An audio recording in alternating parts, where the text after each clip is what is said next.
নমস্কার বন্ধুরা, আমি আলপনা সিম্পলের টেস্টিতে আপনাদের সবাইকে স্বাগত। আজকের আমি শেয়ার করব পাট শাকের একটি রেসিপি, যেটা আমার ঠাকুরমার কাছ থেকে শেখা। আমার চ্যানেলে নতুন বন্ধু হলে আমার চ্যানেলটিকে সাবস্ক্রাইব করে পাশে থাকার অনুরোধ রইল। অলরেডি যে বন্ধুরা আমার পাশে আছেন তাদেরকে জানাই অসংখ্য ধন্যবাদ। পাট শাকের এই রেসিপি বানাবার জন্য এখানে আমি এক আটি পাট শাক নিয়ে নিয়েছি। আমার যে বন্ধুরা পাট শাক চেনেন না তাদেরকে দেখাবার জন্য, আর যে বন্ধুরা চেনেন তারা তো চেনেন পাট শাক। আর এইরকম দেখতে হয় পাট শাক, আর এইভাবে আটি বেঁধে বাজারে বিক্রি হয়। আর আমি এখান থেকে এক আটি পাট শাক নিয়েছি। আর দেখুন, এইভাবে পাতাগুলো শুধু নেব, ডাঁটিগুলো কোনো রান্নার কাজে লাগবে না। আমি যে রেসিপিটা করব কোনো রকম ডাঁটি লাগবে না। আর দেখুন, এইভাবে ছোট ছোটোগুলো কাটবো না, আর একটু যেগুলো বড় আছে সেগুলো কেটে নেব। সব শাকগুলো আমি কেটে ধুয়ে পরিষ্কার করে নিয়ে একেবারে মূল রান্নাতে চলে যাব। এখানে গ্যাস জ্বালিয়ে কড়াই বসিয়ে দিয়েছি, আর কড়াইতে খুব সামান্য সর্ষের তেল দিয়ে দেব। খুব সামান্য দিতে হবে, 1 চায়ের চামচ মতো। আর তেলটাকে খুব ভালো করে সব দিকটা একটু স্প্রেড করে দেব। এইভাবে খুন্তি দিয়েও করে নিতে পারেন। আর এখন দিয়ে দেব খুব সামান্য, মানে একটা পেঁয়াজের হাফ পেঁয়াজ আমি এখানে দিয়েছি, স্লাইস করে কেটে পাতলা পাতলা করে। একটু নাড়াচাড়া করে নেব। এই রান্নাটায় খুব মশলা কম লাগে আর খেতে খুবই সুস্বাদু হয়। একটু অল্প নাড়াচাড়া করে নেবার পরে দুটো কাঁচা লঙ্কা কেটে রেখেছি দিয়ে দিলাম। যেহেতু শাক রান্না করব, কাঁচা লঙ্কাটা কেটে দিতে হবে, তা নইলে পুরো লঙ্কা যদি আমরা দিয়ে দিই শাকের সাথে সাথে মুখে পড়তে পারে, তাহলে যারা ঝাল খান না তাদের কিন্তু কষ্ট হবে। তারপরে একটু নাড়াচাড়া করে পাট শাকগুলো দিয়ে দেব। আর পাট শাকগুলো দিয়ে খুব ভালো করে নাড়াচাড়া করতে হবে। আর বন্ধুরা, যারা পাট শাক খেতে চান না, পাট শাক একটু লতলত করে ভিন্ডির মতো, সেজন্য এই পদ্ধতিতে যদি আপনারা রান্না করেন, পাট শাক একটুও লতলত করবে না। ঠাকুমা বলতেন যে শাক যদি আমরা ভালো করে রান্না করি, সবাই ভালোবেসে খাবেন।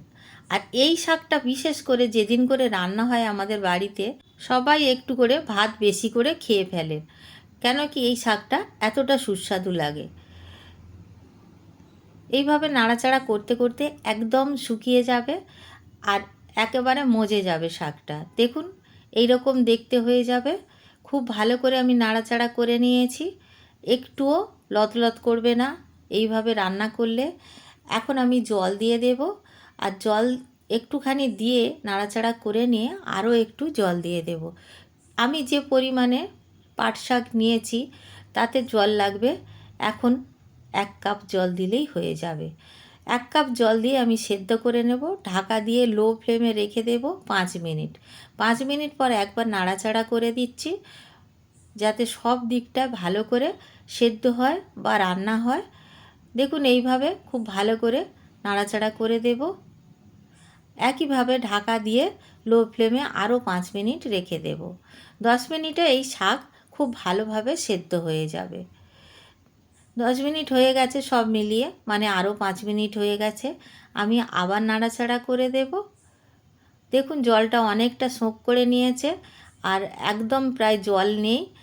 আমি এখন গ্যাসের ফ্লেম অফ করে একটা বাটির মধ্যে ঢেলে রেখে দেব।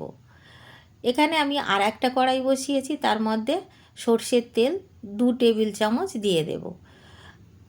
আপনারা চাইলে সাদা তেলেও কিন্তু রান্না করতে পারেন। যে তেল আপনারা রোজ ব্যবহার করেন সেই তেল দিয়ে রান্না করবেন। এখানে আমি 2টো শুকনো লঙ্কা কেটে দিয়ে দিলাম। হাফ চায়ের চামচ কালো জিরা দিয়ে দেব। 200 গ্রাম এখানে কোড়া চিংড়ি বা হরিণ চিংড়ি যাই বলেন, এই চিংড়িগুলো কেটে ধুয়ে পরিষ্কার করে রেখে দিয়েছিলাম। চিংড়ি মাছগুলো দিয়ে দিলাম। চিংড়ি মাছ দেওয়ার পরে খুব বেশিক্ষণ ভাজবো না। এখানে হাফ চামচ হলুদ গুঁড়ো দেব, আর স্বাদ অনুসারে লবণ দেব।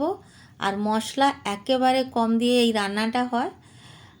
লবণ হলুদ দিয়ে দেওয়ার পরে আমি ভালো করে নাড়াচাড়া করে নেব। খুব বেশি কড়া করে কিন্তু চিংড়িটা ভাজা যাবে না। জাস্ট একটু রিং পাকিয়ে গেলেই কিন্তু চিংড়িটা যখন একদম গোল গোল হয়ে যাবে, তখন কিন্তু আমরা দিয়ে দেব শাকটা। আমরা যে সেদ্ধ করে রেখেছিলাম শাকটা, সেই শাকটা দিয়ে দেব। এবার পাট শাকটা দিয়ে দেওয়ার পরে একসাথে সব মিশিয়ে নিয়ে খুব ভালো করে নাড়াচাড়া করব।